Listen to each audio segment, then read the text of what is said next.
Siang dan salam sejahtera untuk kita semua.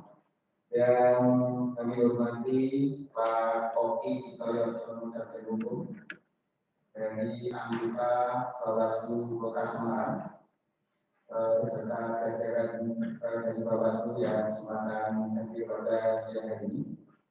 Yang kami hormati Pak Dr. Wahyu Widodo SHMU, Wakil Dekan Fakultas Hukum Universitas Negeri Semarang.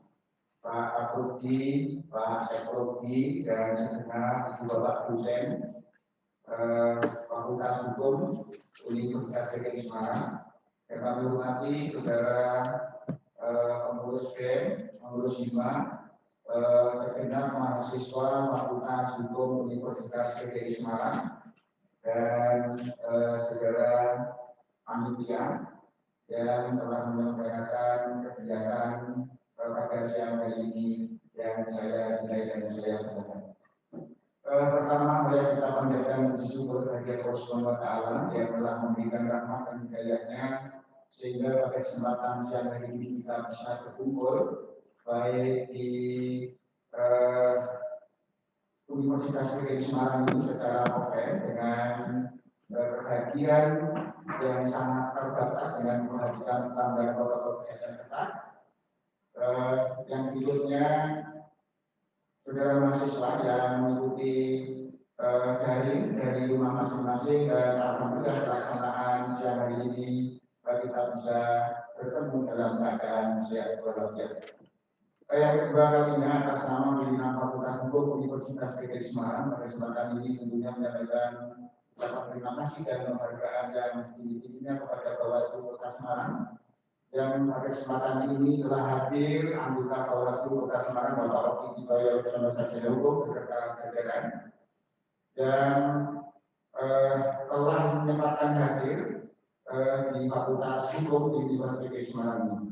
Ibu, Bapak, dan saudara mahasiswa yang saya banggakan, pelaksanaan kuliah umum pada kesempatan siang hari ini adalah bagian dari tindak lanjut MUI, perjanjian kerjasama antara Fakultas Hukum Universitas Negeri Semarang dengan Bawaslu Kota Semarang, yang mana meliputi Tridharma Perguruan Tinggi, baik pengajaran, penelitian, dan pengabdian.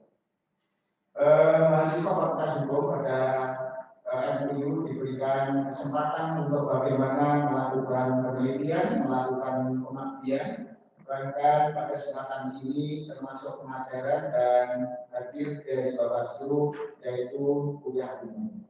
Hal ini dimaksudkan bagaimana agar para mahasiswa tidak saja memahami dari sisi ilmu secara akademik, namun demikian ada ilmu-ilmu, ada pengetahuan yang juga didapat terkait dengan bagaimana sebenarnya peran Bawaslu dalam pengawasan dan penegakan hukum pemilu. Sebagaimana telah saudara mahasiswa ketahui bahwa undang-undang itu ada undang-undang pidana, ada undang-undang non pidana yang tentang pemidanaan, dan di antaranya undang-undang pemilu adalah undang-undang non pidana yang juga tentang pemidanaan. Sehingga dengan kuliah umum ini bagi mahasiswa Fakultas Hukum Universitas Negeri Semarang ini diharapkan mampu bagaimana untuk bisa memberikan edukasi kepada masyarakat, bagaimana sesungguhnya peran Bawaslu dalam pengawasan dan penegakan hukum pemilu yang mana pada kenyataannya para mahasiswa hidup di dalam lingkungan masyarakat yang terlibat langsung dalam kegiatan pemilu ini. Yang ketiga kalinya tentunya atas nama pimpinan Fakultas Hukum kami permohonan maaf yang setinggi-tingginya jika pelaksanaan ini tidak bisa berjalan dengan lancar karena sangat disebabkan oleh faktor-faktor yang mungkin saja sinyal yang tidak bagus dan lain sebagainya. Namun demikian tentunya sesungguhnya dari pihak Humas terima kasih yang telah menyediakan, telah menyiapkan, telah mempersiapkan dengan sedemikian rupa sehingga pelaksanaan ini insya Allah mudah-mudahan dapat berjalan dengan lancar. Secara khusus terima kasih Humas Universitas Semarang yang telah menyiapkan sejak kemarin. Mudah-mudahan nanti suaranya Pak Oki Kitoyono ini dapat sampai di mana-mana karena memang ini pakai Zoom yang mana para mahasiswa kami berada di daerah yang jauh, ada yang dekat dan sekitar apa ya, di lingkungannya sangat memungkinkan sinyal tidak tersampaikan. Namun demikian, mudah-mudahan dengan kesempatan ini para mahasiswa menggunakan waktu yang sebaik-baiknya agar mendapatkan sejumlah informasi, sejumlah pengetahuan dari Bawaslu Kota Semarang ini. Saya kira itu, Ibu Bapak yang saya hormati dari saya, dan selebihnya kami mohon berikutnya nanti Pak Kopi Itoyo Assalamualaikum memberikan ilmu dengan tema peran Bawaslu dalam pengawasan dan penegakan hukum pemilu. Dengan mengucap Bismillahirrahmanirrahim, kuliah umum yang diselenggarakan kerjasama antara Bawaslu Kota Semarang dengan Fakultas Hukum Universitas DKI Semarang dengan tema peran Bawaslu dalam pengawasan dan penegakan hukum pemilu. Dengan ini saya menyatakan dibuka. Selanjutnya kami mohon Bapak Alki Dikaja Sarjana Hukum berkenan memberikan kuliah umum kepada para mahasiswa Hukum Fakultas Hukum Universitas DKI Semarang. Sekian doa yang bermanfaat. Assalamualaikum warahmatullahi wabarakatuh.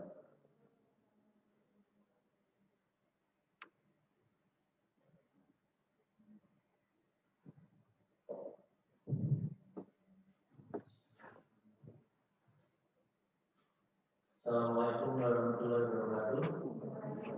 Selamat siang, salam sejahtera untuk semuanya. Yang saya hormati, Pak Dekan, Pak saya hormati Bapak saya hormati Bapak Kapolri,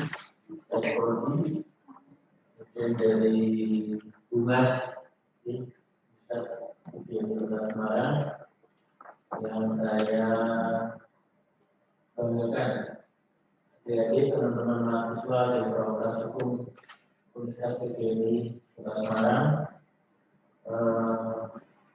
sungguh suatu hal yang membahagiakan kami hingga pada siang hari ini kami dapat berjumpa dengan sivitas akademika dari Fakultas Hukum Universitas DKI Kota Semarang.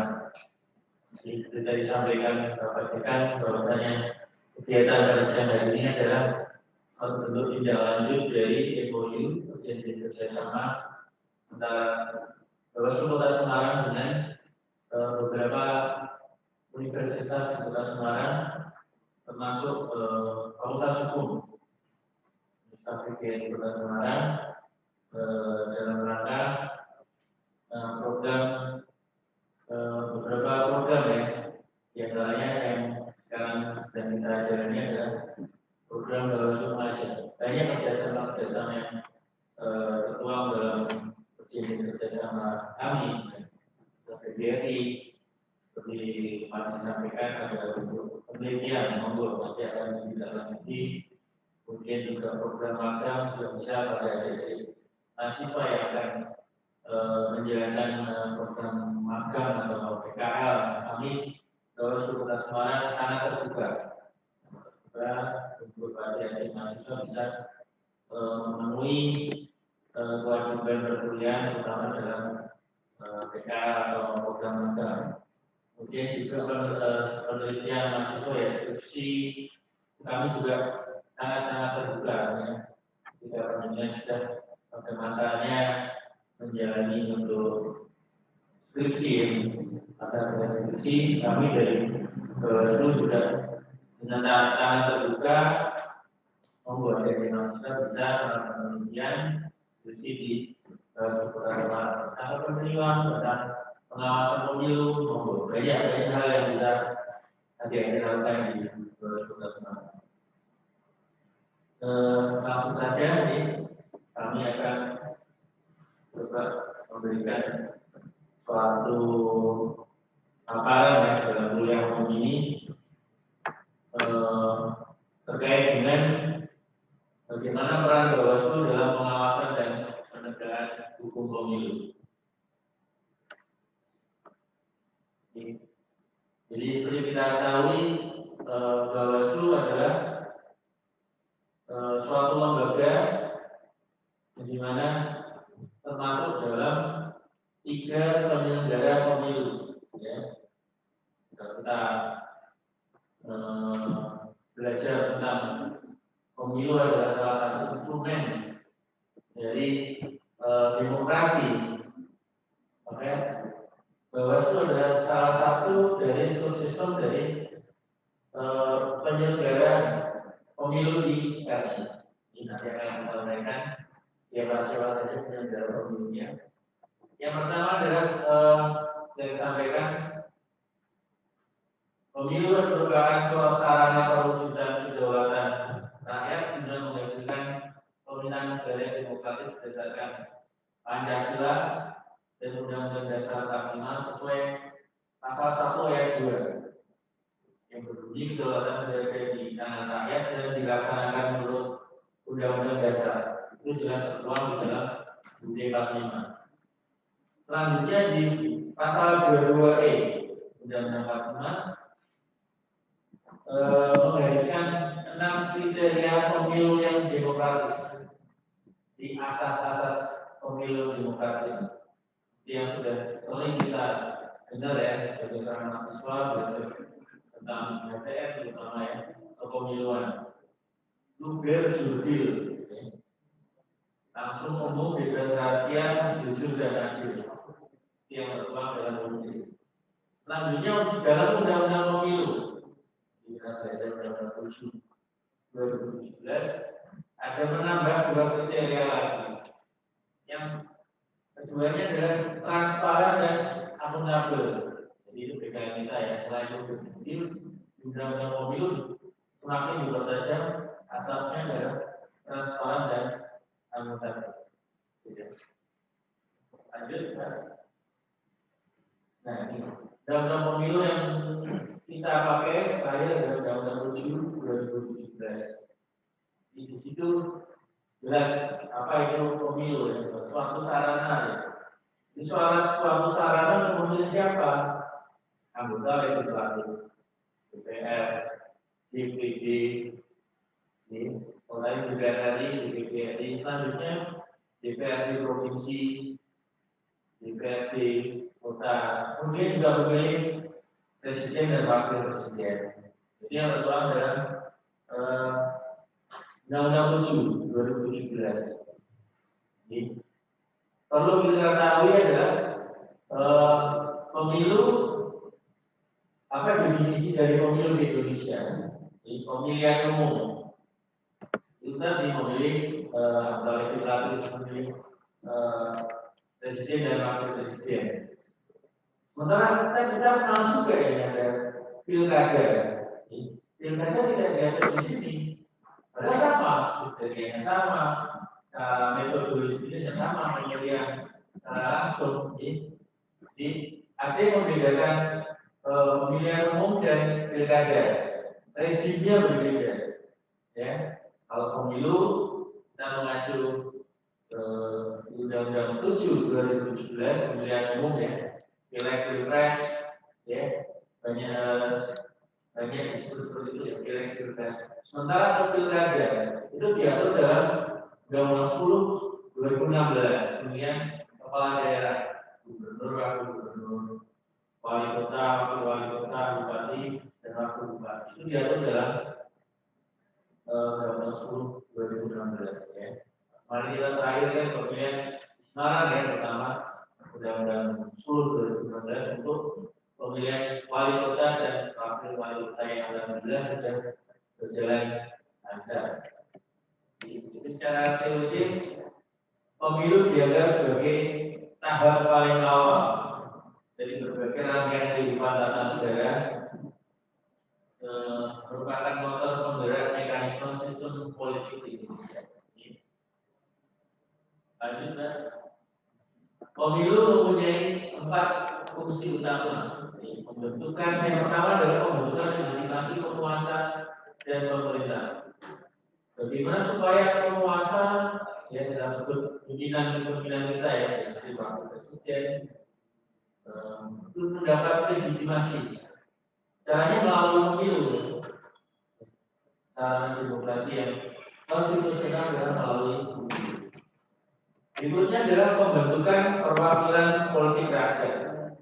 Jadi perlu diingat kedaulatan ada di tangan rakyat, tetapi kedaulatan di tangan rakyat disalurkan melalui wakil-wakil rakyat di legislatif. Yang ketiga fungsinya adalah sirkulasi elit penguasa di perputaran ya, perbuatan elit penguasa. Terakhir adalah pendidikan politik bagi masyarakat, di mana mereka tahu hak-haknya dalam berpolitik, kewajibannya seperti apa, mereka harus patuh pada regulasi-regulasi undang-undang pemilu dan lain sebagainya. Lanjut, ya. Kemudian tujuan pemilu. Pemilu sebagai implementasi kedaulatan rakyat. Tadi ya, rakyat.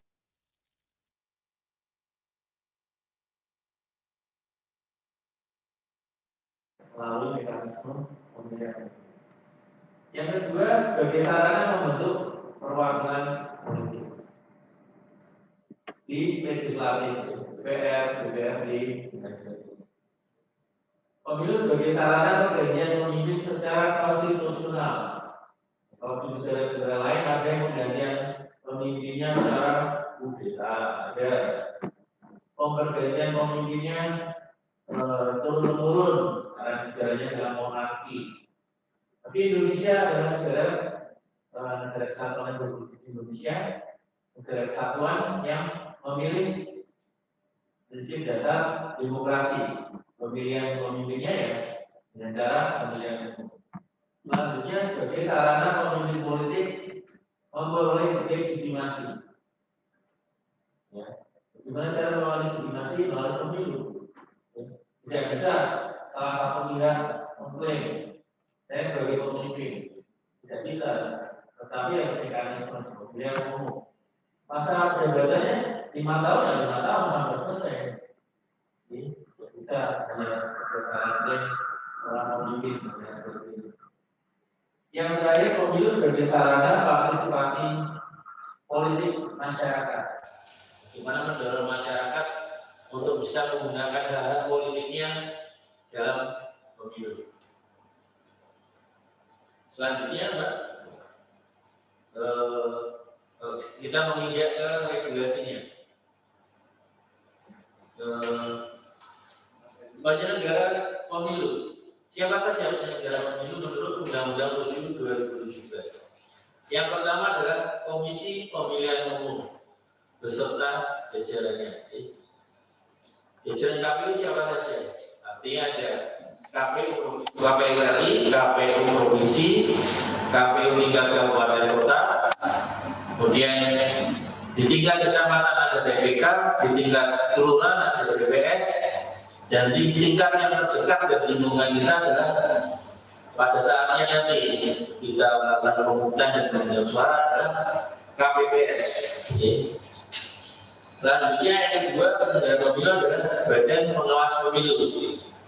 Badan Pengawas Pemilu beserta jajarannya. Ada Bawaslu RI, di tingkat provinsi ada Bawaslu provinsi, di tingkat kabupaten kota Bawaslu kabupaten kota, di tingkat kecamatan ada Panwaslu kecamatan, Panwaslu Jam, kemudian di tingkat kelurahan ada Panwaslu kelurahan, Panwaslu Gol.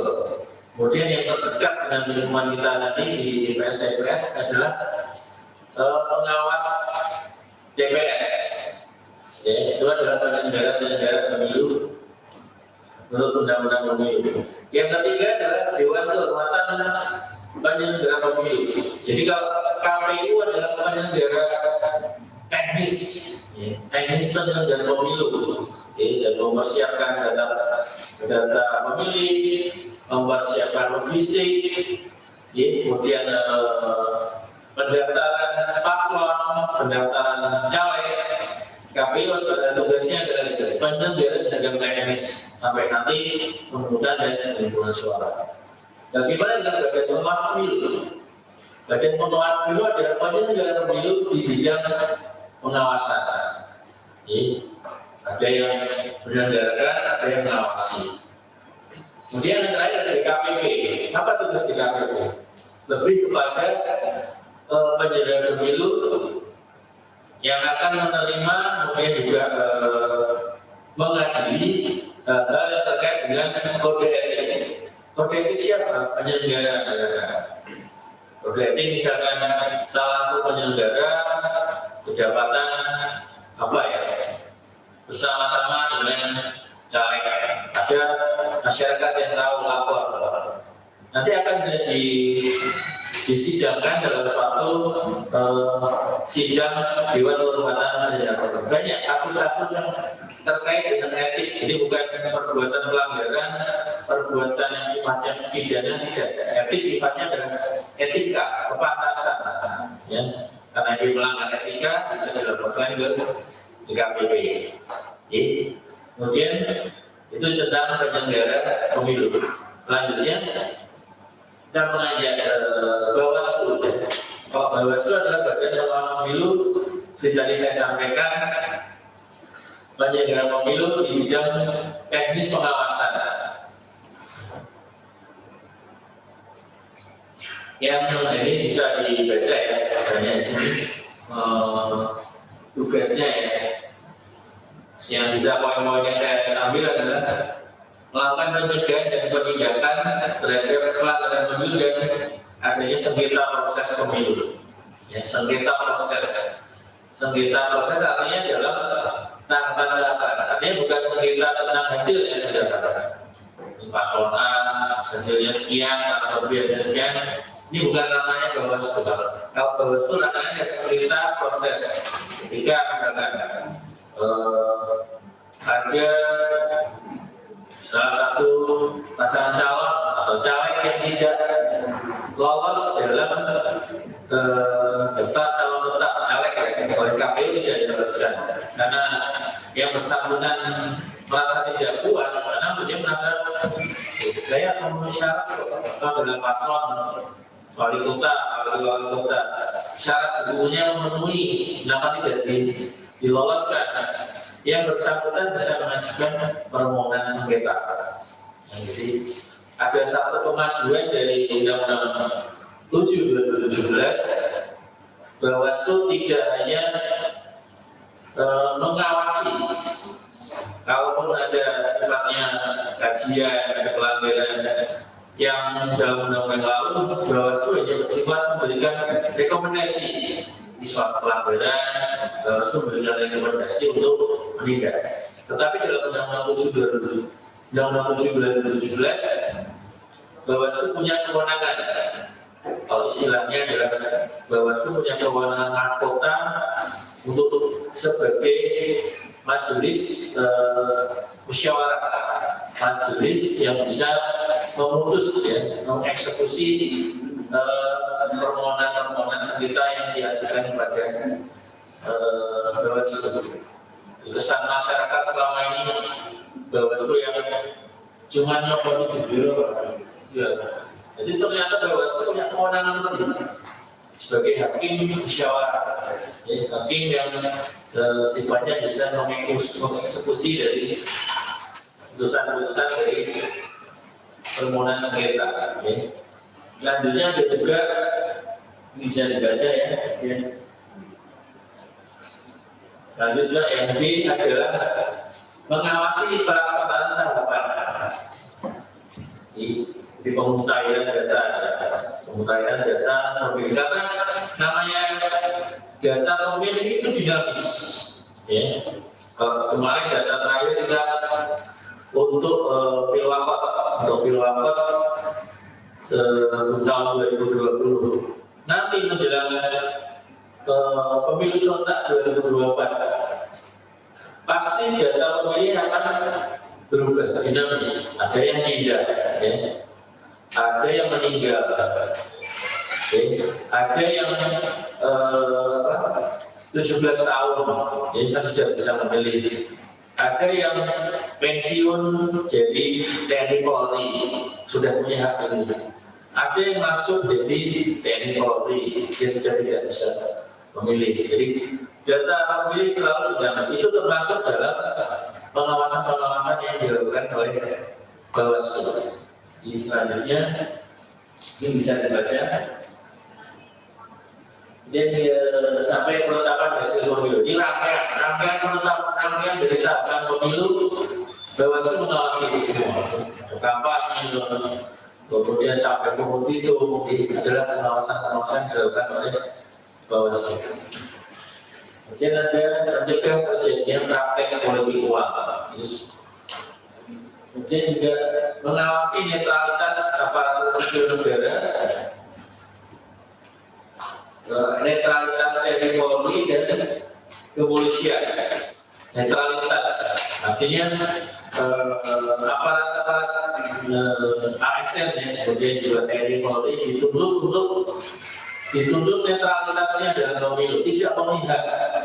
Bayangkan saja ada suatu kontestasi ternyata ASN kita memihak, TNI Polri kita memihak, ya.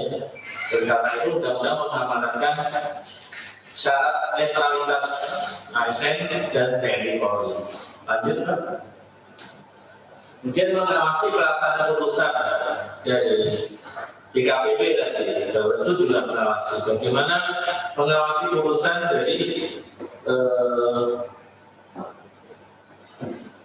Bawaslu itu misalkan sengketa yang diajukan kepada Bawaslu, putusannya pun harus diawasi. Apakah dilaksanakan oleh penyelenggara pemilu misalkan? Jadi dua-dua pihak apakah dilaksanakan atau tidak? Jadi pola pengawasan dari Bawaslu. Kemudian menyampaikan dugaan pelanggaran kode etik penyelenggara pemilu kepada DKPP. Jadi bisa dugaan, bisa laporan. Ya. Kalau di temuan dan laporan, kalau temuan itu dari jajaran Bawaslu, kalau laporan itu dari laporan masyarakat.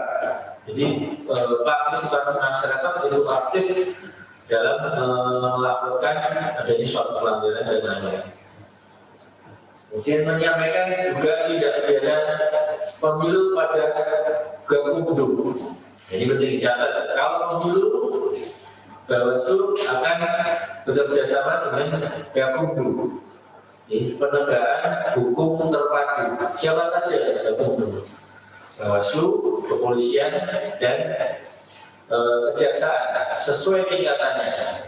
Jadi kalau kita di Bawaslu Kota, berarti kalau kami tergabung dalam sentra Gakumdu Kota Semarang, yaitu Bawaslu Kota Semarang, Kejaksaan di Kota Semarang, dan Kepolisian Polrestabes Kota Semarang. Itu tiga instansi yang manakala terjadi tindak pidana pemilu Kota Semarang. Jadi yang lain bisa dibaca. Lanjut, Mbak. Ya, kami akan mencoba mengajak teman-teman mahasiswa untuk sedikit menengok tentang perjalanan Bawaslu, sejarah Bawaslu. Next, Mbak. Itu ada review sedikit.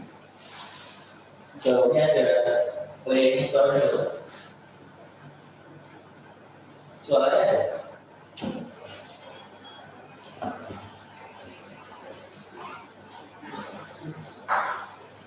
Saya.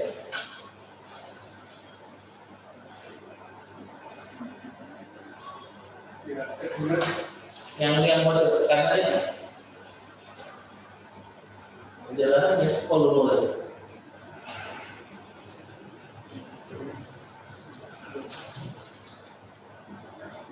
Sudah sendiri apa?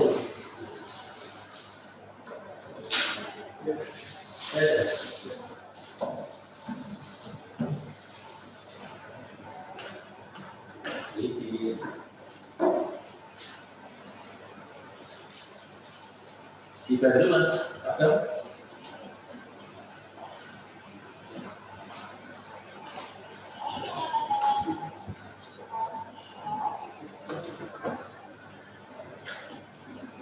Biasanya jadi problem.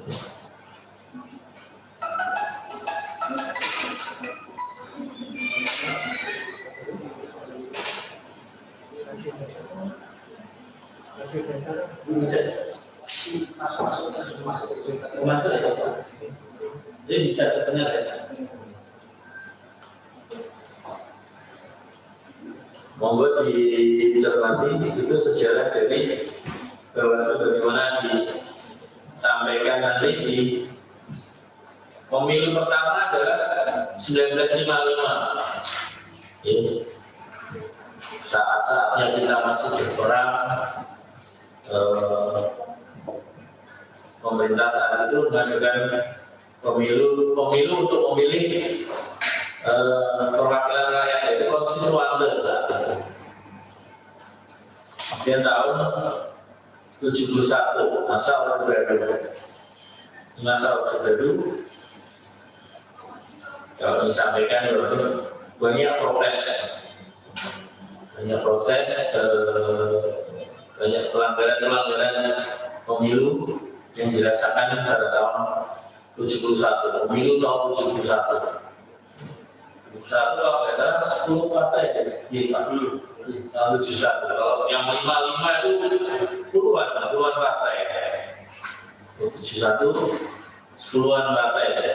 Kita menginjak di tahun 77, di partainya sudah 3, sudah ada fusi-fusi itu. Partainya ada 3. Itu pun dirasakan masih banyak pelanggaran pemilu. Kemudian kita menginjak ke pemilu 82 tahun 1982.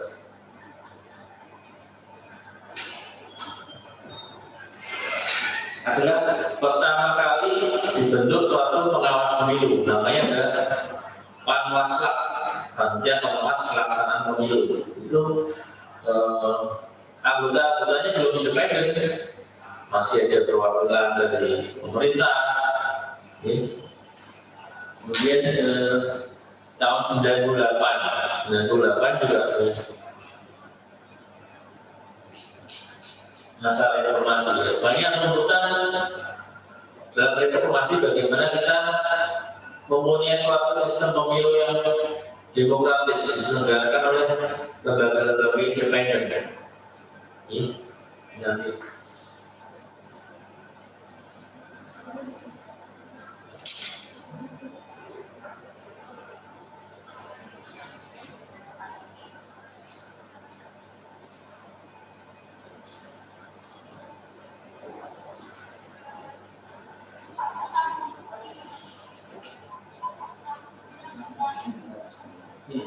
Tidak bisa. Bisa didengar dari sana nggak? Enggak ada Soalnya dia bisa masuk ke kamu. Oh, yes, next aja next.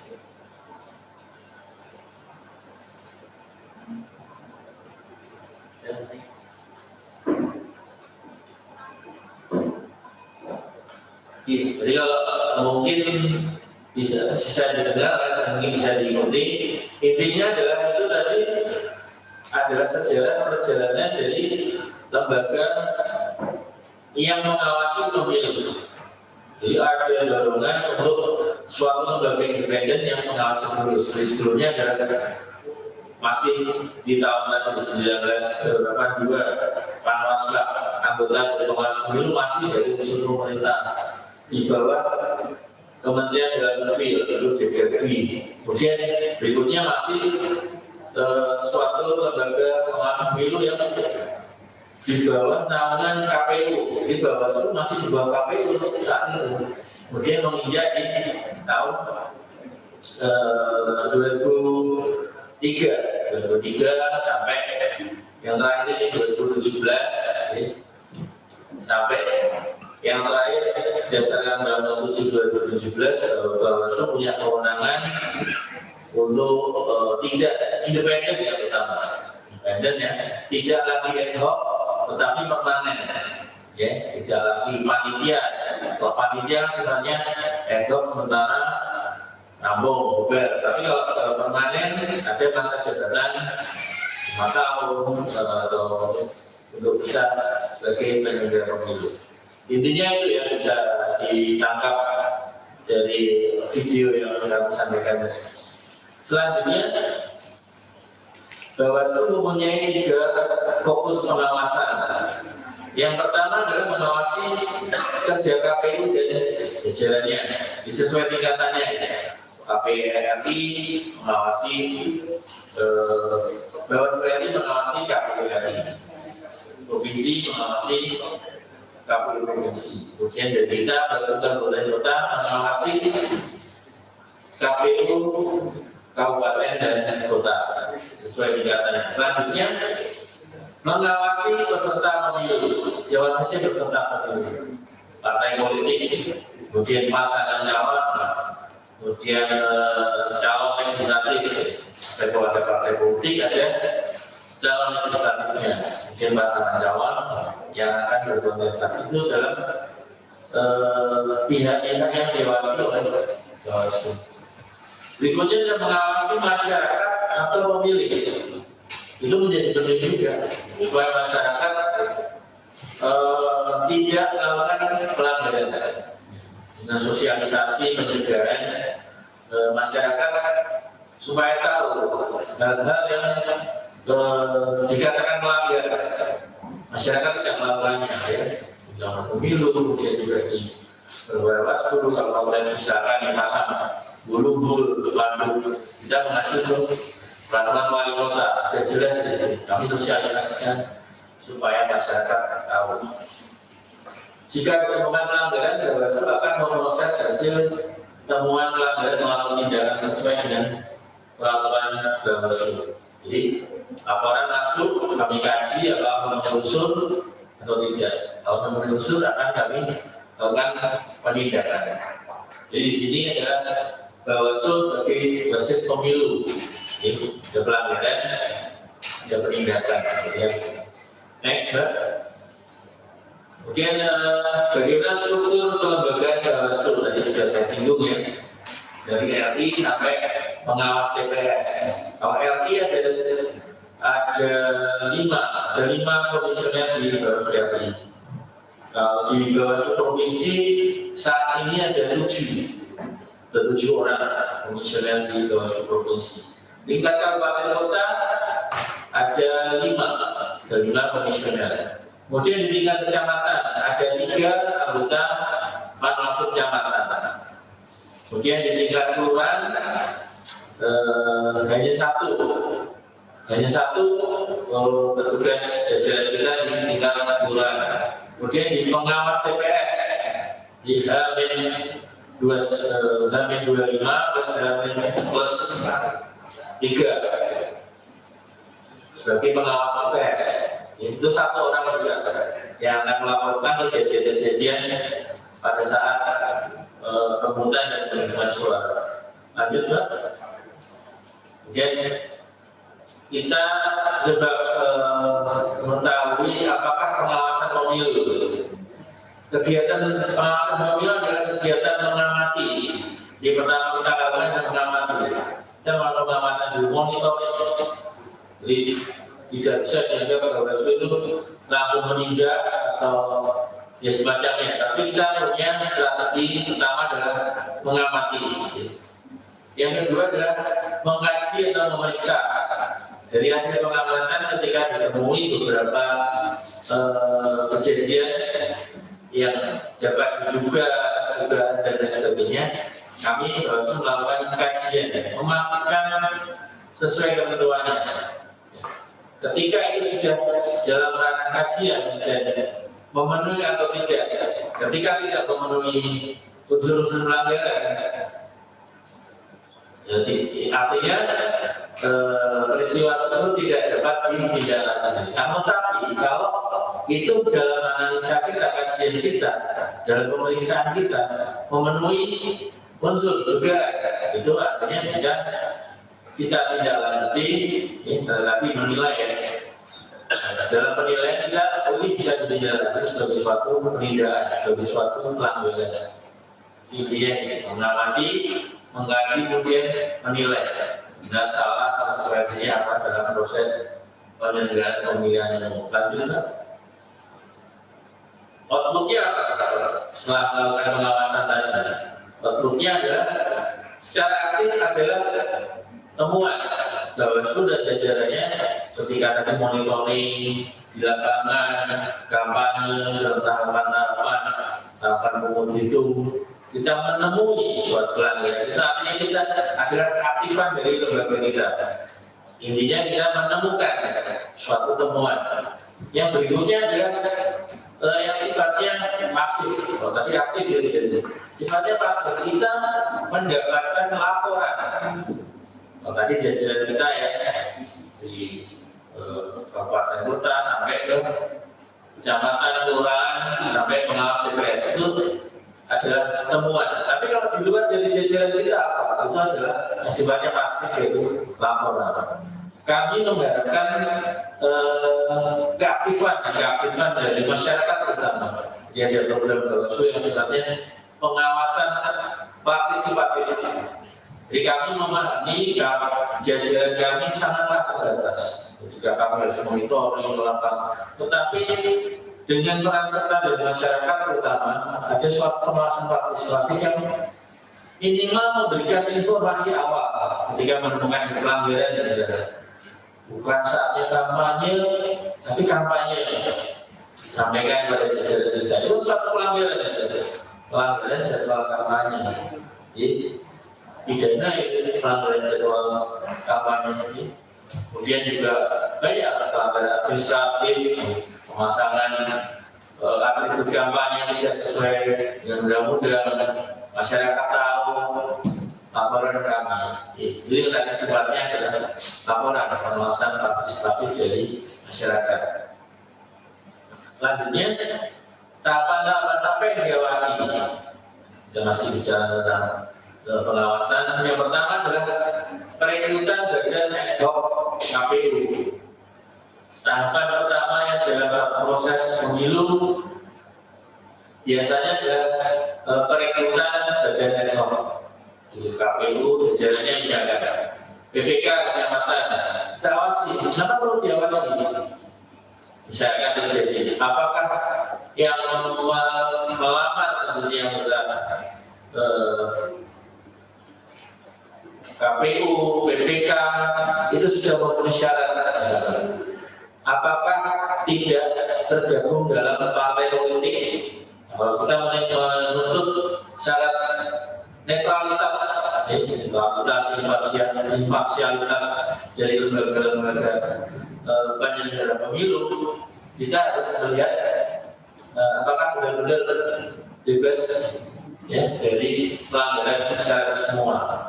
Apakah secara umur memenuhi banyak persyaratan yang kita awasi dalam perekrutan. Selanjutnya pencalonan perseorangan pasangan calon atau partai politik. Secara banyak umur, kemudian apakah dia seorang ASN misalkan, kemudian juga pendidikannya, kalau syaratnya adalah sekolah menengah atas SLTA, dilihat dari ijazahnya. Ijazahnya juga harus bisa menunjukkan yang asli. Ya, ketika dia tidak bisa menunjukkan aslinya, artinya dia tidak memenuhi syarat. Kira-kira seperti itu pengawasan kita. Berikutnya adalah pemutahiran data pemilih. Kita disampaikan data pemilih adalah dinamis, ya selalu berubah-ubah.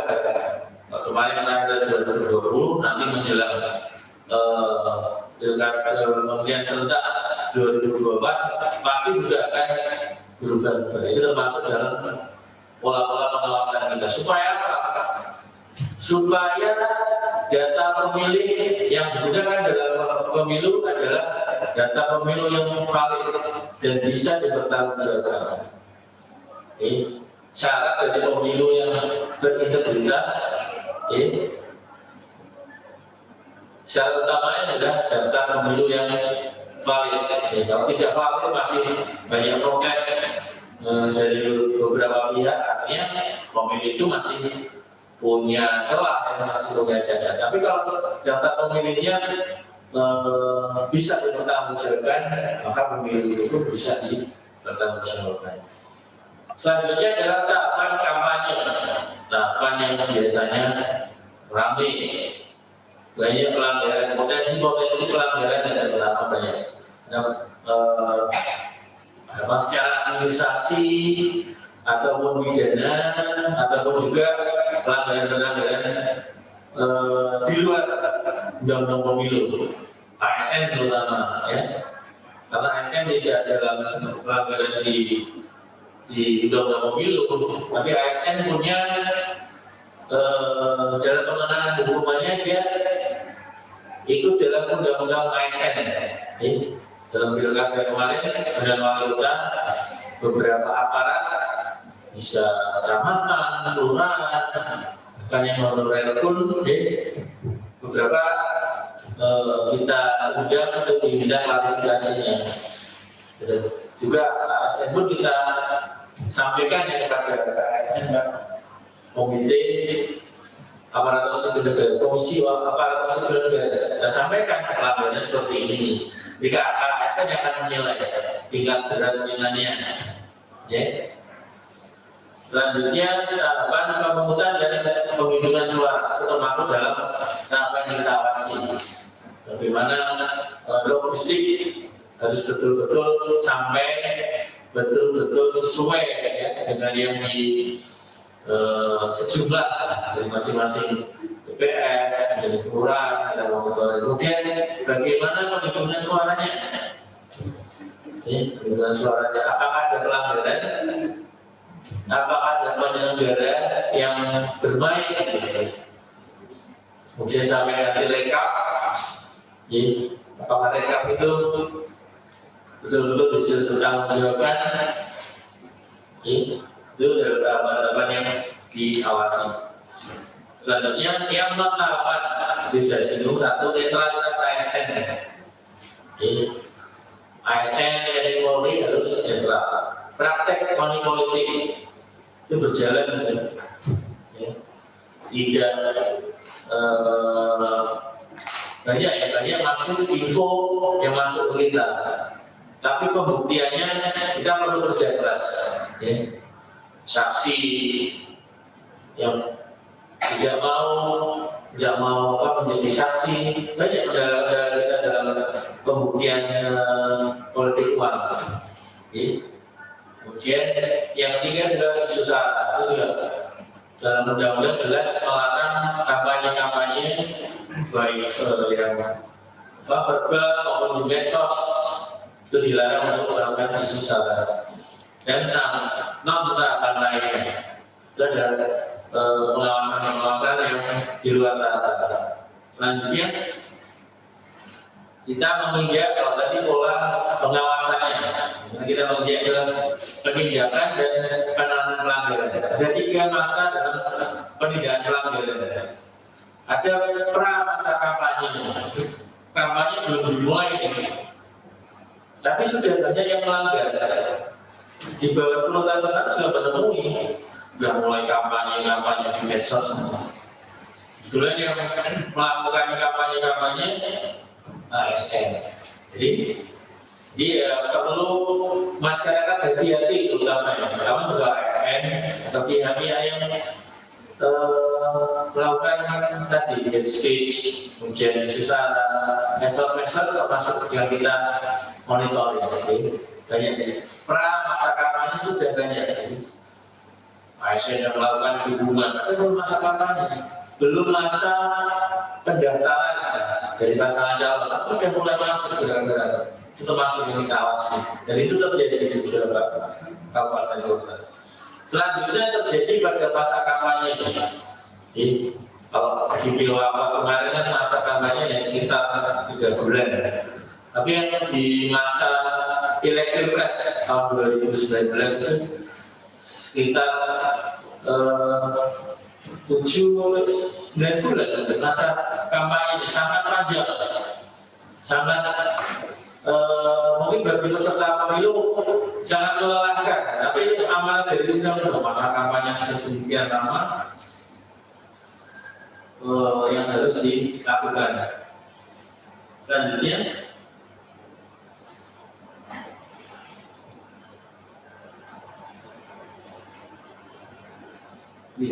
adalah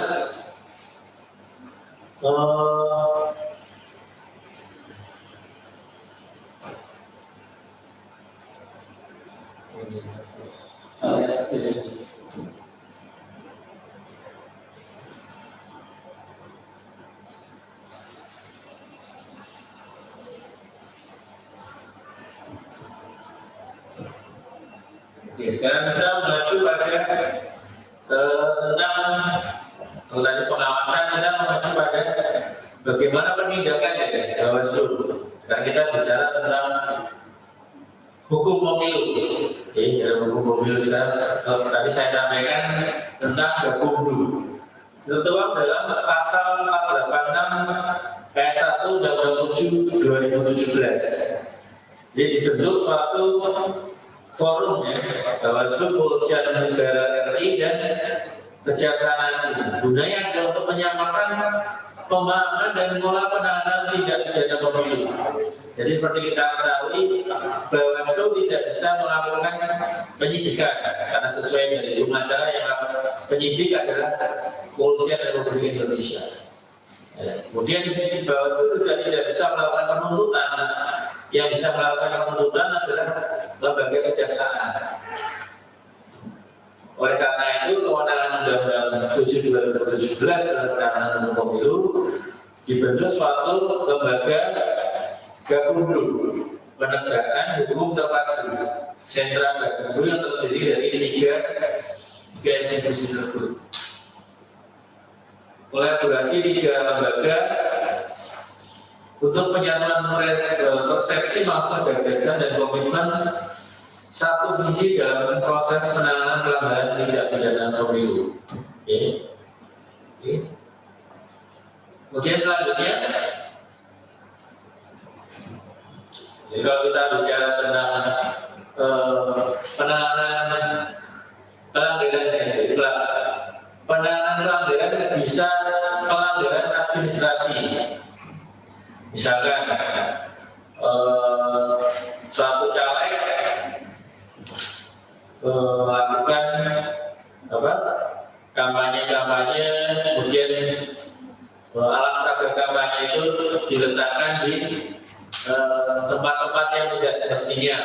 Itu adalah merupakan suatu pelanggaran administrasi. Ya, kemudian ada lagi pelanggaran pidana, kampanye di luar jadwal. Jadi misalkan ada 10 partai politik, hari ini adalah kampanye dari A, B, C, ternyata C melakukan kampanye di hari ini, itu adalah kampanye di luar jadwal, adalah pelanggaran pidana pertama. Belum masanya kampanye, sudah kampanye, mungkin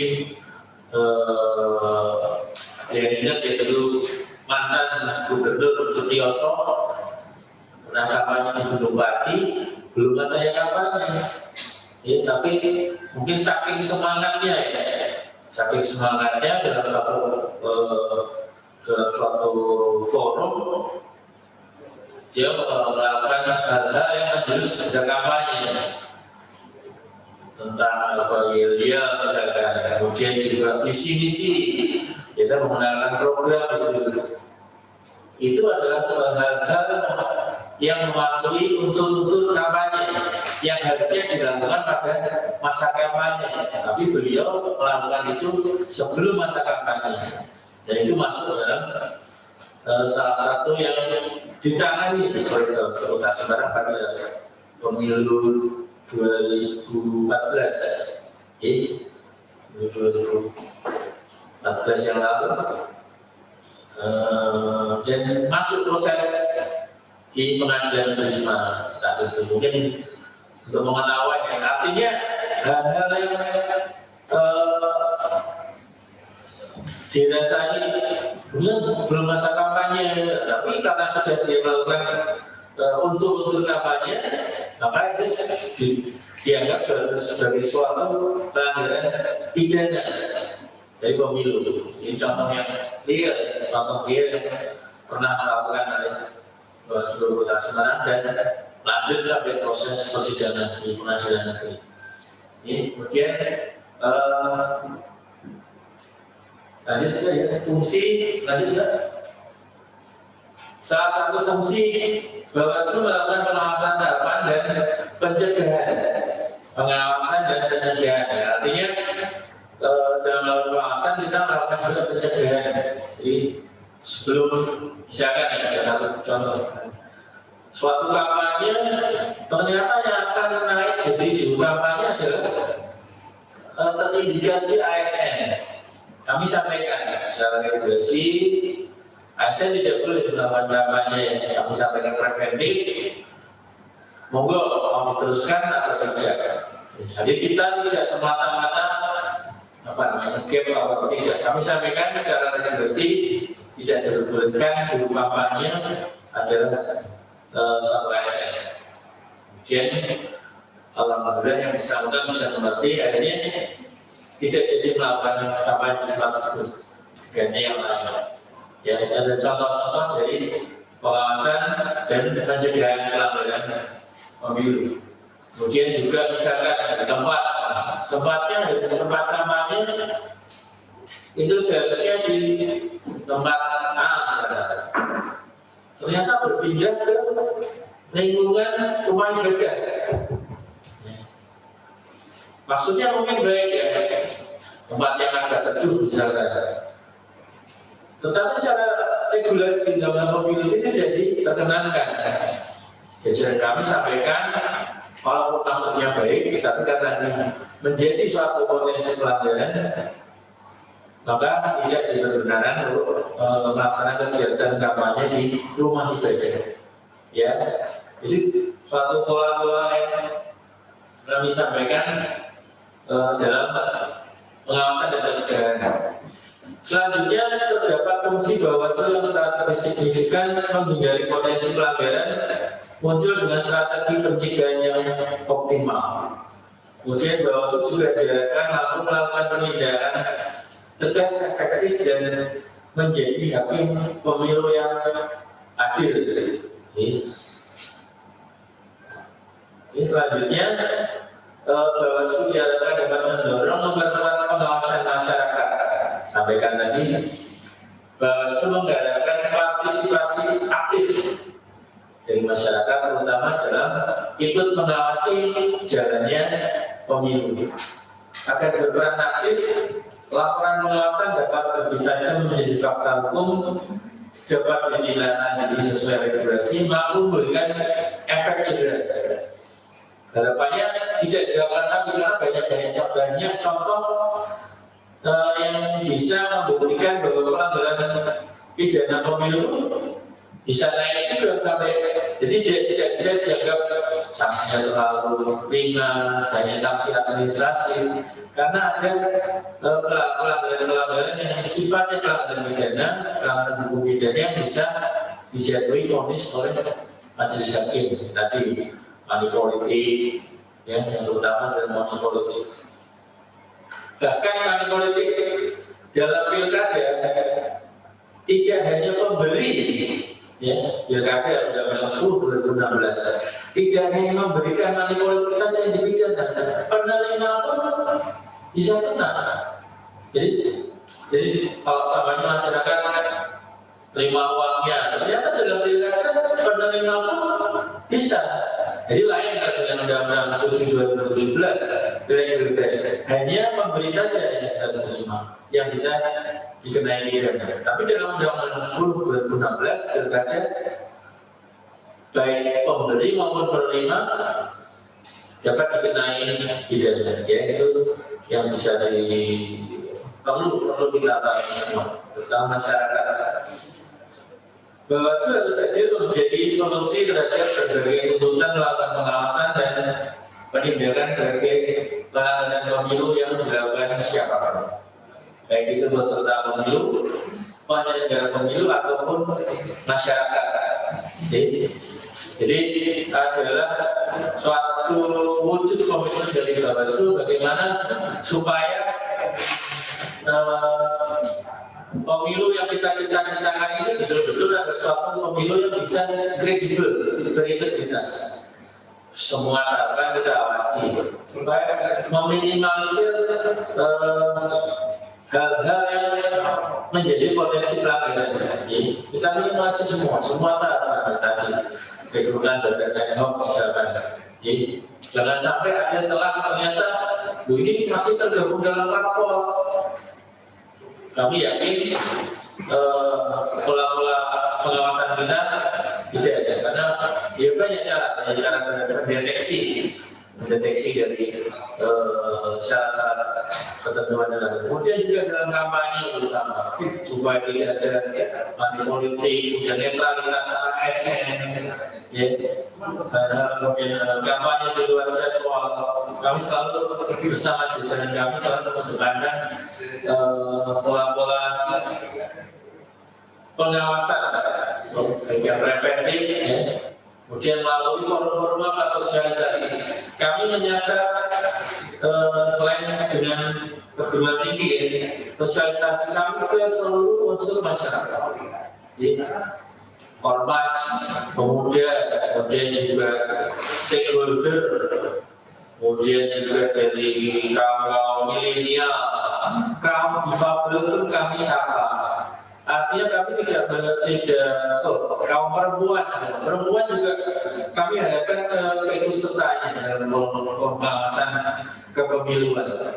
Kami harapkan semua turut serta. Artinya tidak bisa pengawasan kepemiluan dibebankan kepada kami saja. Kami butuh peran serta dari semua elemen masyarakat. Bersama-sama juga, ya. Sudah diingatkan, ya.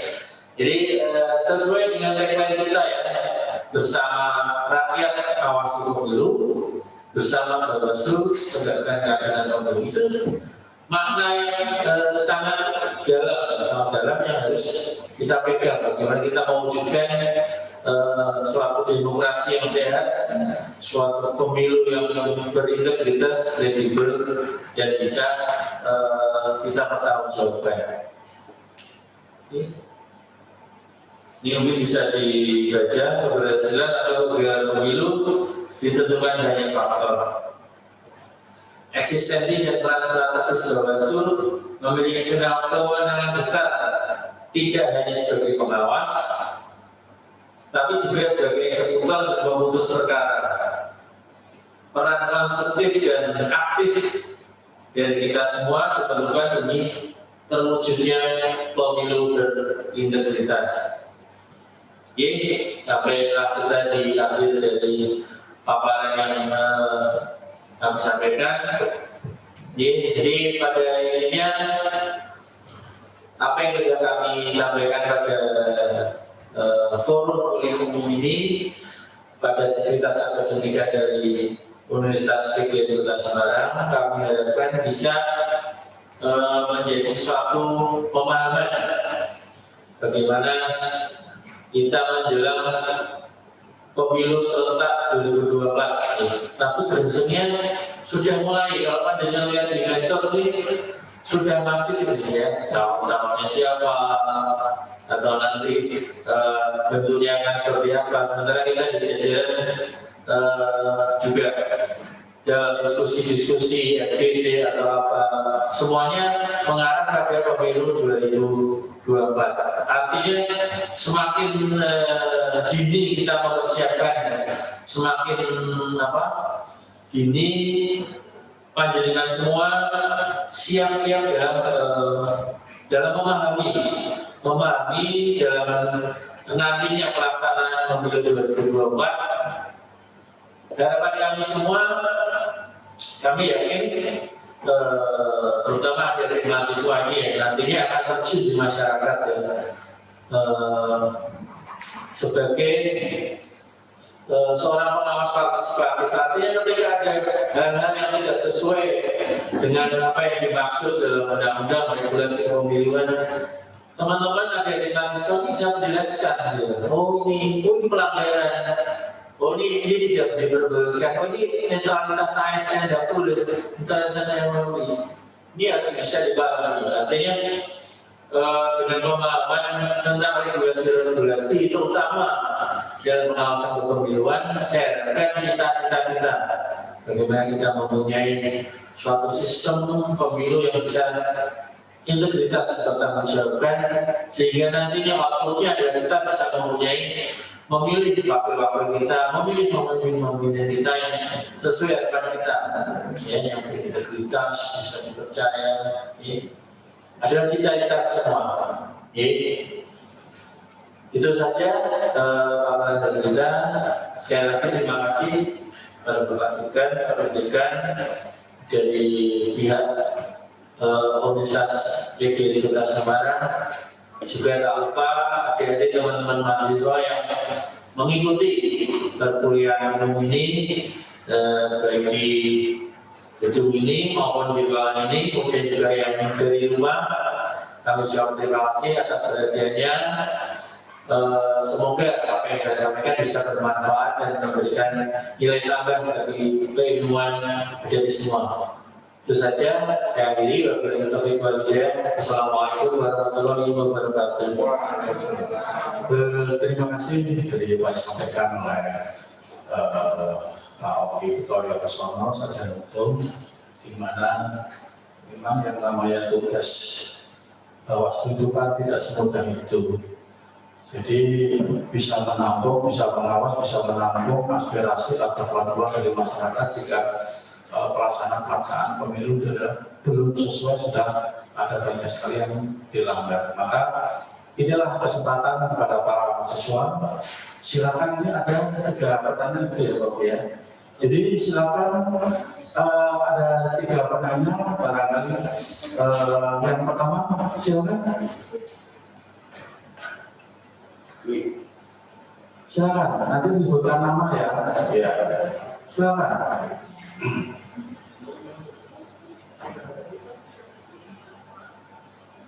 Ya.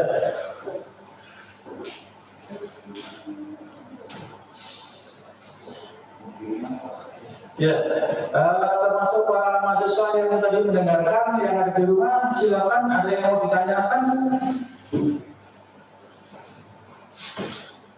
Ya, silakan.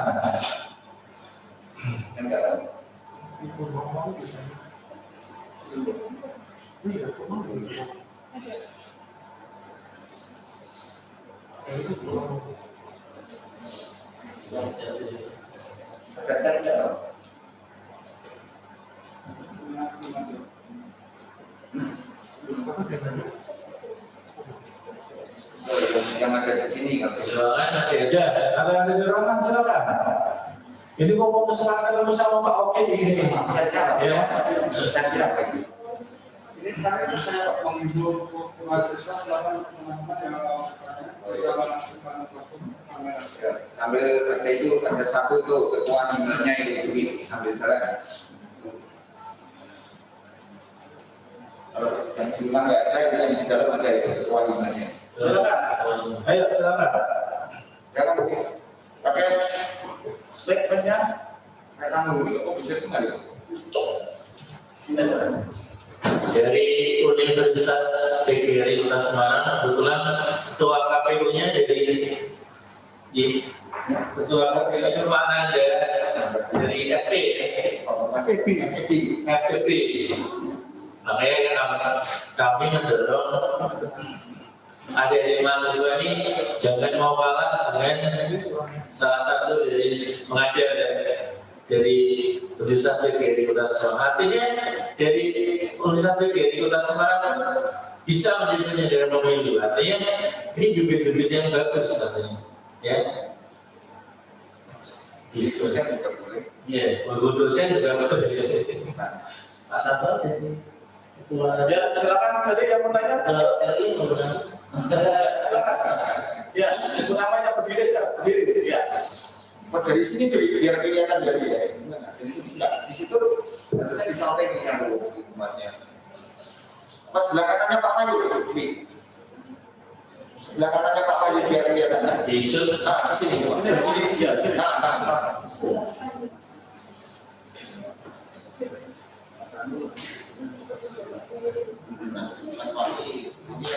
Iya, tangannya Pak Mayu biar kelihatan.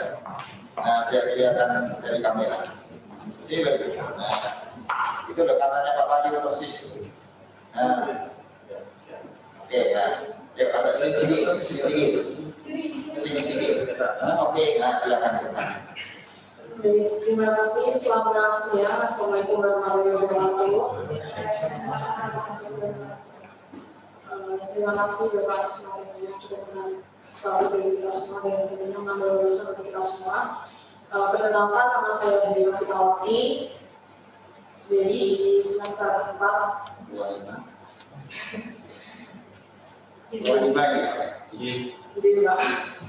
izin bertanya bahwa seperti yang telah dijelaskan tadi, bahwasanya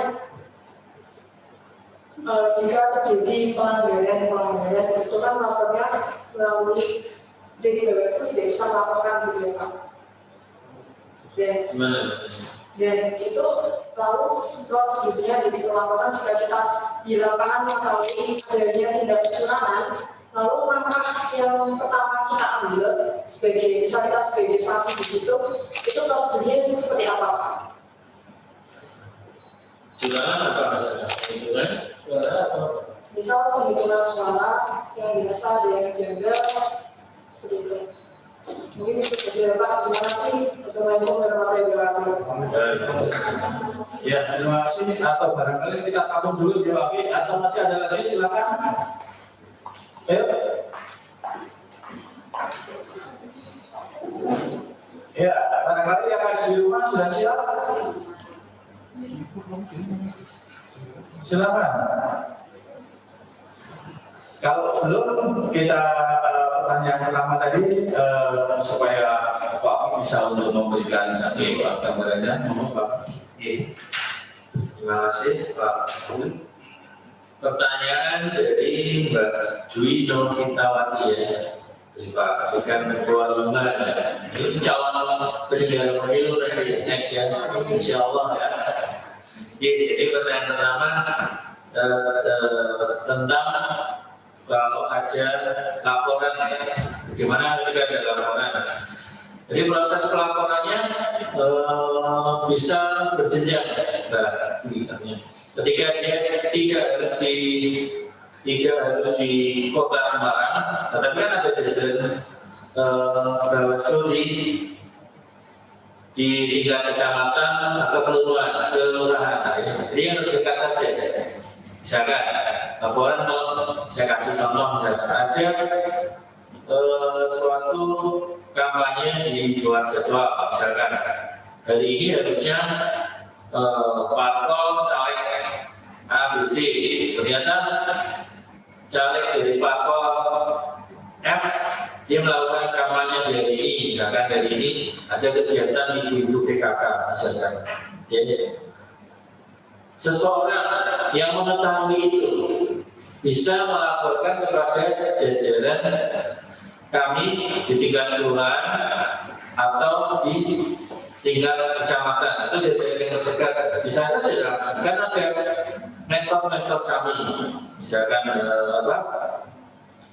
baik itu melalui WhatsApp, melalui Facebook, melalui email. Jadi ada mungkin bisa dicari di mana, di portal-portal kita, di medsos kita, bagaimana cara menghubungi ketika menemui laporan. Jadi kita akan melaporkan suatu kejadian. Jadi sampaikan saja, misalkan akan melakukan laporan langsung kepada jajaran kita di kelurahan, di kecamatan, atau datang ke Bawaslu Kota Semarang. Tapi bisa juga melalui telepon, SMS, WA, dan lain sebagainya. Jadi itu adalah laporannya ketika seseorang menemui suatu kejadian yang berpotensi itu adalah suatu pelanggaran. Bisa jadi selain apa tadi di luar jadwal, ternyata dia bagi-bagi amplop misalnya. Potensinya adalah money politik. Walaupun itu sebagai biasanya dibungkus dalam kata-kata nanti bentuknya sumbangan snack atau apa, tapi itu dalam undang-undang pemilu itu adalah suatu politik uang. Artinya hal yang tidak diperkenankan tadi membagi-bagikan amplop uang, kemudian potensi yang lain misalkan hate speech, kampanye tadi kampanye di luar jadwal, hate speech, kemudian politik uang, sampaikan saja. Jadi Jadi bagaimana pelaporannya? Kalau Pak adik tahu mungkin 5W 1H. Bagaimana caranya melaporkan? Harus lutut ya, artinya ya cuma pokoknya di sana.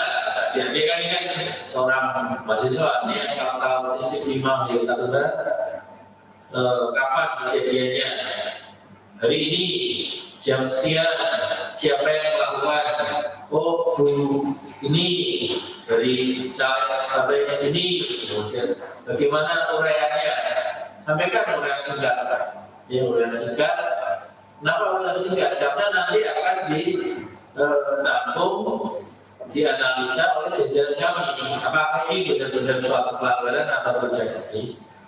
Itu adalah suatu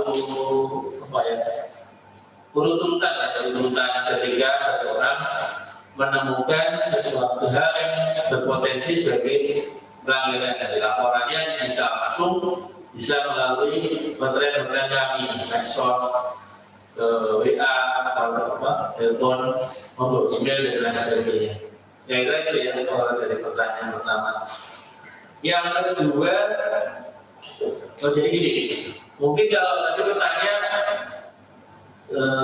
tidak bisa laporan langsung ya, jadi kalau itu akan ditelaah dulu apakah pelanggarannya itu adalah pelanggaran administrasi atau pelanggarannya pidana.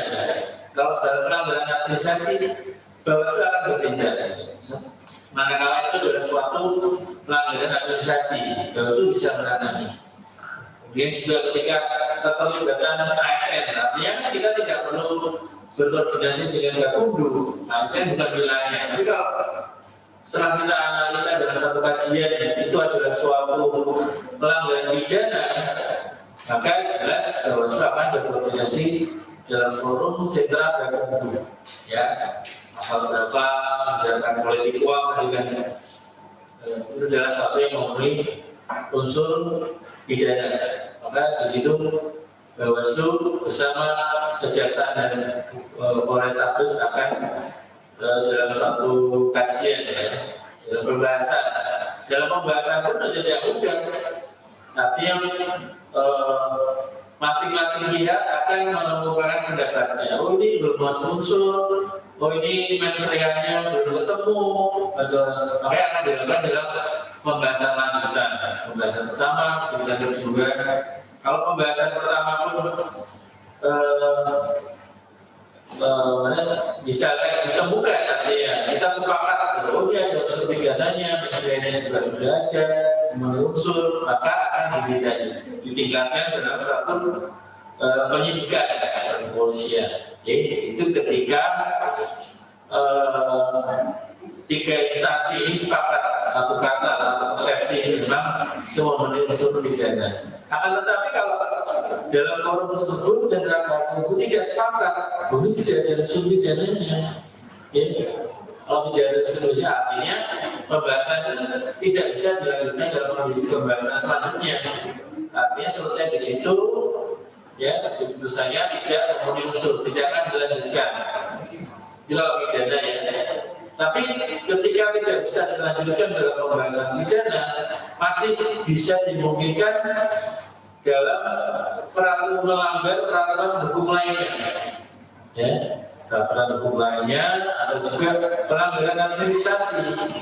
Jadi tergantung dari kajian-kajian yang dilakukan oleh Bawaslu Kota Semarang. Jadi misalnya pidananya tidak ditemukan, tidak menutup kemungkinan bisa dilakukan penindakan berdasarkan pelanggaran administrasi ataupun pelanggaran hukum lainnya. Kira-kira seperti itu ya kalau yang pertanyaan pertama.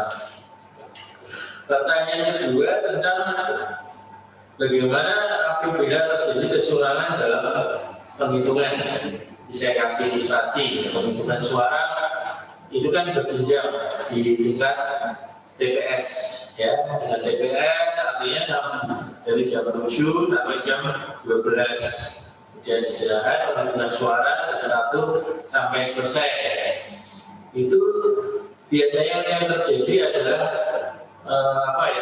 salah jumlah, salah total, salah tulis, ya, artinya hal-hal yang biasa terjadi kalau apa, dalam arti apabila itu bisa diselesaikan di tingkat TPS tersebut, itu harus kan dalam selain KPPS ada juga pengawas TPS tadi ya, dari jajaran kita, KPPS ada dari jajaran KPU, ada jajaran kita dari pengawas TPS, kemudian juga ada saksi-saksi ya.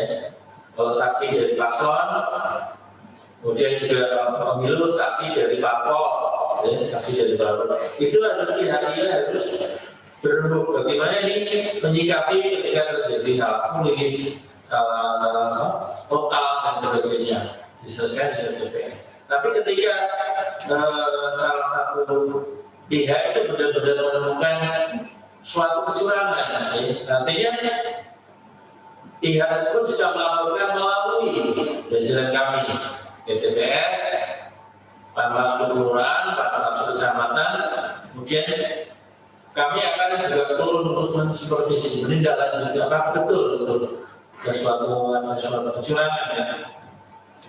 Misalkan di tadi kan saya sampaikan penghitungan suara itu kan berjenjang. TPS nanti akan dihitung lagi, direkap di tingkat kecamatan.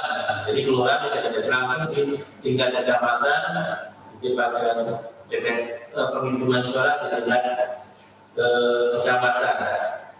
Itu juga diawasi oleh jajaran kita di tingkat kecamatan. Apakah betul-betul sudah sesuai dengan form hasil dari hasil penghitungan suara dari TPS tersebut. Kemudian kita sudah rekap dengan kelurahan, Perongan misalnya, mana, Bandian Lampet sampaikan. Ketika itu tidak sama, tidak cocok, itu akan sesuai mekanisme ya. Apakah akan dihitung ulang, apa membuka kotak, buka plano, mana yang keliru, yang formnya siapa ini? Apakah formnya dari saksi, apakah hasil dari form yang kita pegang misalnya, itu semua harus klop. Artinya ketika belum klop, belum sepakat, artinya penghitungan suara kan belum bisa disahkan. Jadi kalau semua sudah klop, artinya TPS-nya sah, TPS berikutnya satu, penghitungan suara adalah tersedia. Jadi diharapkan kecurangan yang kita khawatirkan tidak terjadi. Pernah terjadi kecurangan yang dilakukan oleh penyelenggara pemilu, artinya tingkat TPS clear, kemudian menginjak ke tingkat kecamatan. Tingkat kecamatan sementara clear, rekap sampai jam 12 malam misalkan. Semua sudah diberikan ya hasil rekapnya ini, caleg, pejabat platformnya. Kemudian berikutnya dengan form yang dia terima, ternyata jumlah suara yang dia dapat berbeda. Disesuaikan dengan perhitungan suara, dia tidak bisa sebagai caleg jadi. Itu terjadi dari mahasiswa. Artinya ada satu kecurangan dari penyelenggara pemilu dengan cara sedemikian rupa. Jadi yang formnya formulir yang diberikan kepada caleg ya atau parpol ternyata berbeda dengan apa yang menjadi rekap di tingkat TPS. TPS satu kelurahan Japil, caleg kan hanya dari 3 Japil, Japil Sumatera Barat, Japil Galian, ternyata perhitungan suara yang saya rekap sendiri kok berbeda. Ada protes di tingkat kota. Akhirnya dibuka planonya, ternyata yang betul adalah plano cocok dengan yang dipegang oleh caleg tersebut. Ada manipulasi dari oknum penyelenggara pemilu untuk menyulap motifnya apa ya mungkin ya, dia bekerja sama dengan oknum-oknum untuk meloloskan, ya ternyata itu pun bisa disisir, artinya kecurangan-kecurangan itu ketika lolos tinggi di tingkat BPS kecamatan, tapi di tingkat kabupaten kota, ketika salah satu protes menyampaikan itu bisa dibuktikan. Ini mana yang benar? Jadi kalau tingkat TPS tidak ada masalah, tingkat kabupaten kecamatan tidak ada masalah, tingkat kabupaten kota tidak ada masalah, tapi di tingkat Mahkamah Konstitusi itu masih jadi masalah. Itu yang menjadi sesuatu yang apa ya? Menurut kami tidak bisa dipahami oleh kemarin kan ada saksi, ya, ada saksi dari masing-masing parpol dari calon. Kenapa tidak pengawasannya berjenjang? Ketika ini sudah sah, ada tanda tangan juga dari masing saksi tersebut, tapi di tingkat yang masih mempermasalahkan kecurangan di sini. Artinya kan satu dari yang lucu itu kejadian yang terjadi di mengacu pada kira-kira kemarin. Kira-kira seperti itu Mbak di Novitawa ini ya, ada tanggapan lagi? Izin menanggapi Pak. Seperti beberapa waktu lalu itu sempat lihat berita sih Pak, terjadi kecurangan. Jadi di salah satu daerah itu rata-rata memilih suara itu jatuh ke satu partai keseluruhan dan dicurigai ada kecurangan di London. Mungkin besok diadakan pemilihan ulang seperti itu Pak. Ini bisa ditangkap ya pertanyaannya. Kalau ada tadi ya, sifatnya kan kecurigaan, sifatnya kecurigaan. Ketika kecurigaan itu apakah bisa dibuktikan? Bisa dibuktikan benar-benar ada misalkan mobilisasi dari penyelenggara pemilu, misalkan ini diarahkan politik uang supaya dia itu kan perlu pembuktian dari pihak-pihak yang merasa ini adalah suatu kecurangan atau apa, ketika hal yang sifatnya mobilisasi memenangkan parpol tertentu atau caleg tertentu, itu perlu pembuktian yang lebih akurat dari mereka. Kemudian kalau sifatnya adalah suatu pemilihan suara ulang, itu ada mekanisme tersendiri. Jadi kalau hanya berdasarkan dugaan ini, kok suaranya banyak, itu belum akurat ya, belum akurat, curiga-curiganya bisa terjadi. Tapi kalau berdasarkan suatu bukti, ya, suatu bukti, misalkan nih, ada nih rekaman video surat suara yang tidak terpakai, bersih diri, banyak kita lihat di medsos, itu satu indikasi pidana. Kemudian juga ada potensi tadi pemilihan suara ulang ketika terjadi salah seorang pemilih nyoblos lebih dari satu kali, yang bisa dilihat dari daftar hadir. Itu bisa menjadikan potensi seorang nyoblos lebih dari satu kali. Itu kemudian dari jajaran kita akan merekomendasikan misalkan ini bukan di TPS tersebut, tetapi dia misalkan ya ada kejadian tidak masuk DPT, tapi seseorang misalkan bisa nyoblos di tempat tersebut, ya, dan itu bisa dibuktikan oleh jajaran kami. Loh, ini kok bukan memang tidak masuk DPT, tapi bisa nyoblos di DPS tersebut, ya. Ada potensi untuk bisa melakukan pemilu ulang, ya. Jadi yang tadinya sudah selesai ternyata disyaratkan untuk dilakukan pemungutan suara ulang. Yang dari luar kota ya suruh kembali. Artinya seperti ini. Misalkan pernah terjadi juga misalkan waktu pilpres suara tertukar. Ya, kalau di pileg kan ada namanya ya, misalkan caleg Banyumanik, tapi kok ketukar di Malang Barat. Orang kan nggak tahu katanya, karena dia biasa milih parpol. Tapi kalau dia pengen dia salah satu caleg ya, ada Pak A, aku punya Pak A loh. Namanya Pak A nggak ada sini, harus ada suara-suara tertukar. Jadi pemungutan suara harus dihentikan, dihentikan sampai surat-suara yang sah yang betul-betul untuk dapil tersebut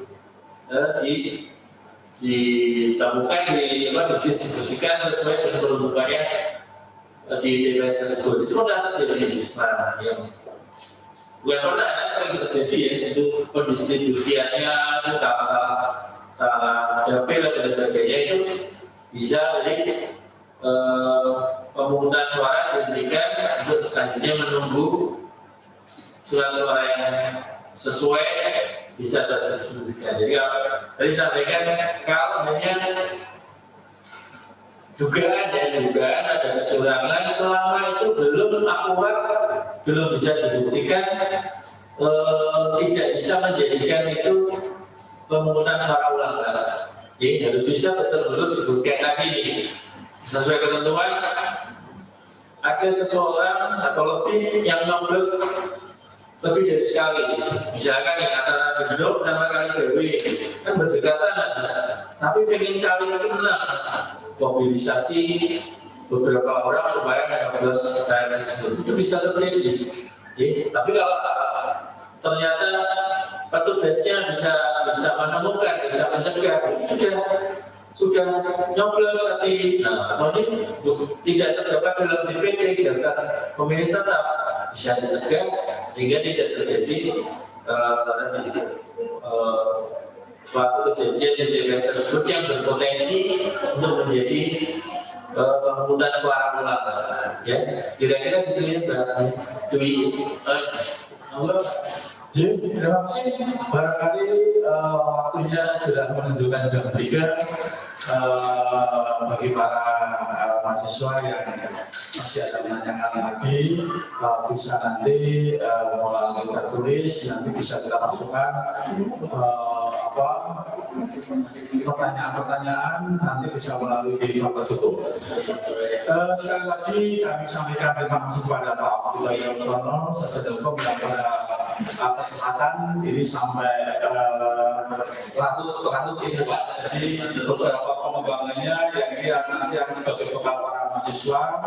Jadi di saat nanti baik itu di lingkungan kampus maupun di terjadi masyarakat, paling tidak adalah segera kita ada beberapa teori atau beberapa pengalaman-pengalaman yang disampaikan oleh Pak Pi.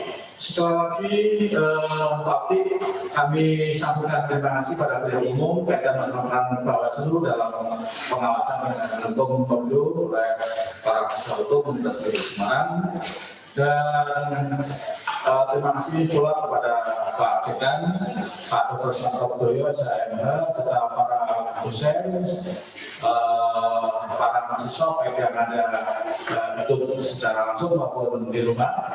Sekali lagi inilah termasuk bagian dari pengalaman para mahasiswa yang nanti juga bisa diterapkan di dalam satu lapangan. Sekian dan terima kasih. Assalamualaikum warahmatullahi wabarakatuh. Mari kita tutup. Foto bersama dengan dia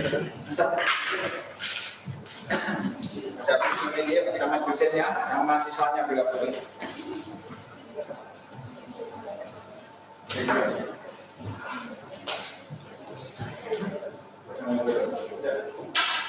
Dia dosen itu dia mahasiswanya ikut. Mahasiswa yang beli ini main gue soal aku satu lagi kayak kekuatan ini.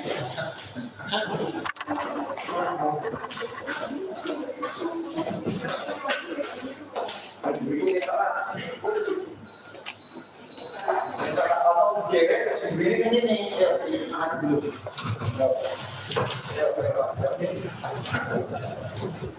Oke, Pak, di sini mahasiswanya.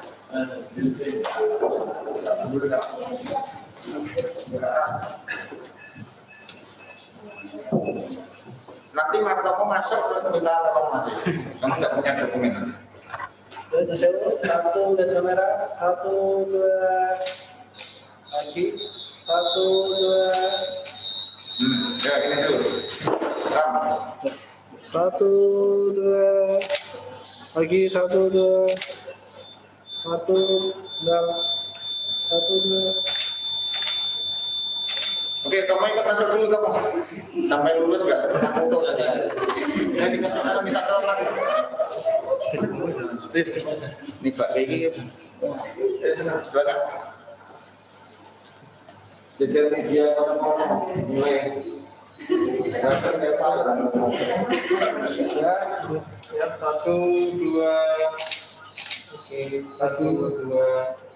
Oke, nah ini kayak ini ya. 1, 2.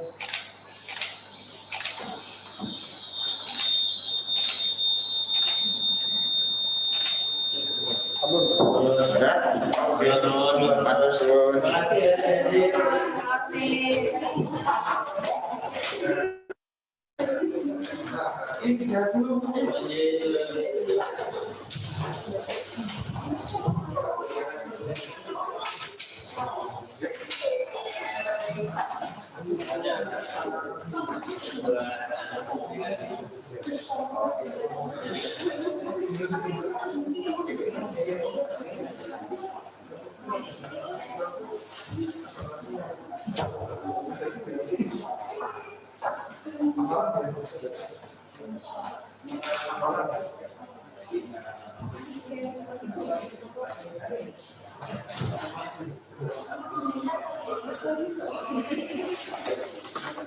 Ya, tentunya saya atas nama pimpinan Fakultas Hukum Universitas Trisakti ini saya sebagai dekan tentunya menyambut baik atas pemberiannya MUI kerjasama antara Fakultas Hukum dengan Bawaslu.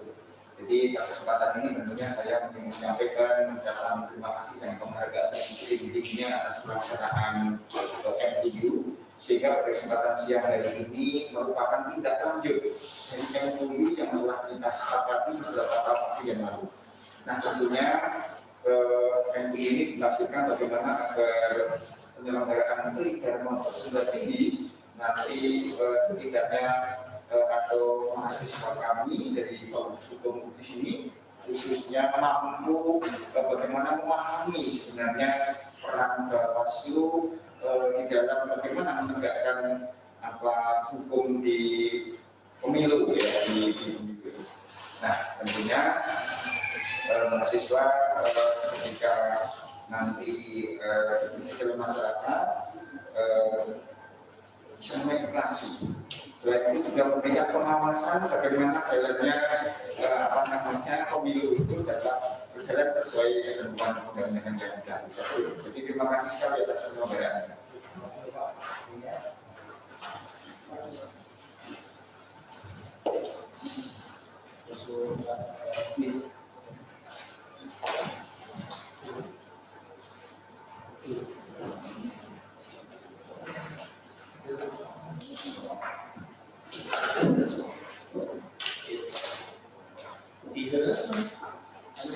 Yang saya naik dulu ya, kasih koordinasi.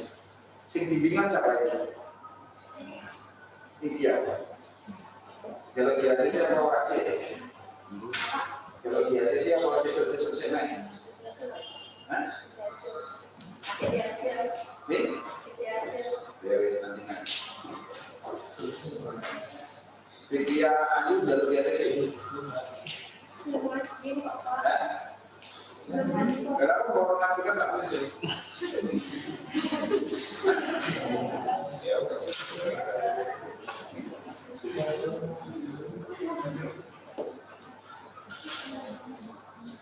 Itu terima kasih Pak Pi.